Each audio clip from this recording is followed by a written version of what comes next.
राष्ट्रीय समाज पक्षाचे नेते अध्यक्ष आदरणीय वादारोजी जानकर यांची आज माननीय मुख्यमंत्री एकनाथरावजी शिंदे, मुख्यमंत्री देवेंद्रजी फडणवीस, उपमुख्यमंत्री अजितदादा पवार यांच्या समेत एक बैठक त्या ठिकाणी झाली।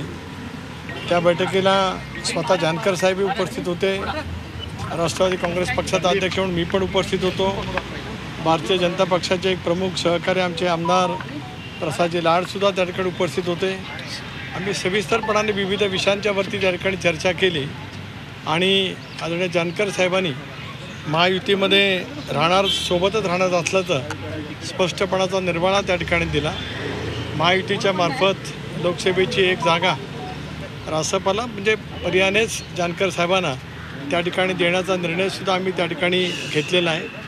योग्य वेळेला म्हणजे 2-3 दिवसातच ज्या वेळेला आम्ही एकंदरीत महायुतीचं जागावाटप जाहीर करू त्यावेळेला त्यांच्या संदर्भातली सुद्धा जी भूमिका आज आम्ही त्या ठिकाणी घेतलेली आहे, त्यामुळे कुठला जागा कुठला मतदारसंघ वगैरे या संदर्भातला तपशील हा नंतरच त्या ठिकाणी जाहीर केला जाईल। मला विश्वास आहे की जानकर साहेबांच्या आताच्या ह्या निर्णयाने महायुती अधिक बळकट होण्यामध्ये आम्हाला सहकार्य तर मिळेलच।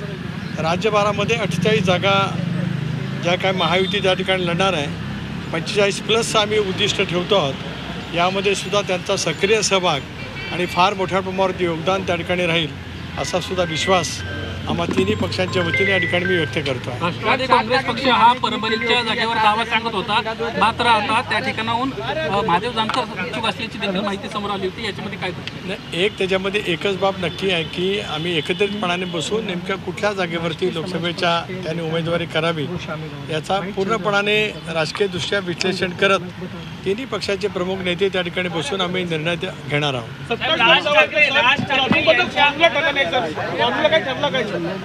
फॉर्म्युला देवेंद्रजींनी सुद्धा 3-4 दिवसापूर्वी सांगितलं, आदरणीय मुख्यमंत्री महोदयांनी सुद्धा सांगितलं, मी सुद्धा वारंवार त्या ठिकाणी बोललो की आमची चर्चा जवळपास 85-90% संपलेली आहे।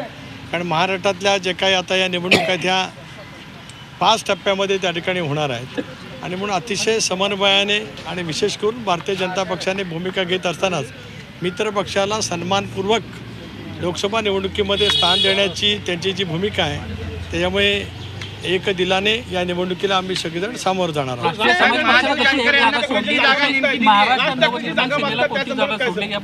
नाही, त्या संदर्भामध्ये माननीय मुख्यमंत्री आणि देवेंद्रजी यांच्या स्तरावरती त्या ठिकाणी चर्चा सुरू आहे। महादेव जानकर माढा की परभणी असा विषय सुद्धा या ठिकाणी उपस्थित केला जातोय, नेमक्या कोणत्या जागेवरून त्यांना सांगितलं? मी मगाशीच आपल्याला म्हटलं त्याप्रमाणे योग्य वेळेला 2-3 दिवसामध्ये आम्ही मतदारसंघ त्या ठिकाणी त्यांचा कुठला असेल ते निश्चितपणाने जाहीर करणार आहोत। 4 जागा जे ठरले होते, अजित पवारांनी जे म्हटलं होतं त्यानुसार 4 जागा असणार आहेत। त्या व्यतिरिक्त आणखीन 3 जागा मिळतील अशी देखील एक शक्यता होती। 7 जागांवर राष्ट्रवादी असेल अशी चर्चा आहे, नेमकं तथ्य काय आहे? मी आपल्याला मगाशी सांगितल्याप्रमाणे सन्मानपूर्वकच शिवसेना असेल, राष्ट्रवादी काँग्रेस पक्ष असेल, आता रासपाच्या संदर्भामध्ये आम्ही सर्वांनी सामुदायिकरित्या एकत्रितपणे निर्णय त्या ठिकाणी घेतलेला आहे।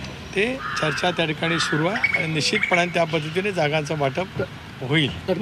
आज मैं आपके सामने यही रखना चाहता हूँ कि रासप के अध्यक्ष महादेवजी जानकर, इनके साथ राज्य के मुख्यमंत्री एकनाथजी शिंदे, उपमुख्यमंत्री देवेंद्रजी फडणवीस, उपमुख्यमंत्री अजितदादा पवार, इनके साथ एक संयुक्त बैठक आज वहाँ पे होगी।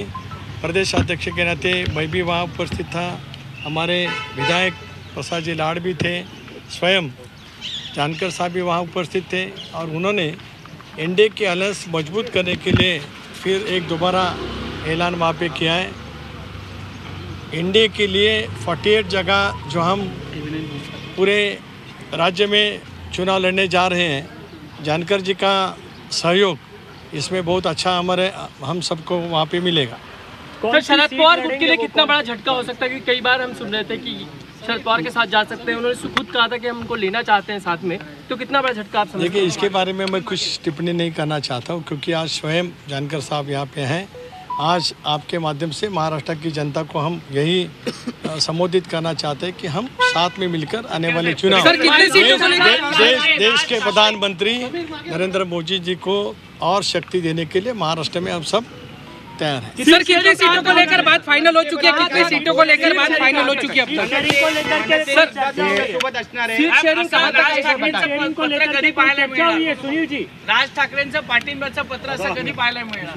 सर सीट शेयरिंग की चर्चा कहाँ तक Wait पहुंची? and watch. बताइए सर, सीट शेयरिंग की चर्चा देखिए, मैंने आपको यही बताया कि 2 दिन के बाद हम सब प्रेस कॉन्फ्रेंस लेंगे और सीटों का बंटवारा के बारे में जो कुछ तय हो गया है वो हम वहाँ पे बताएंगे। क्या धन्यवाद। पश्चिम निगम तक पहुंच गए लोकसभेवर?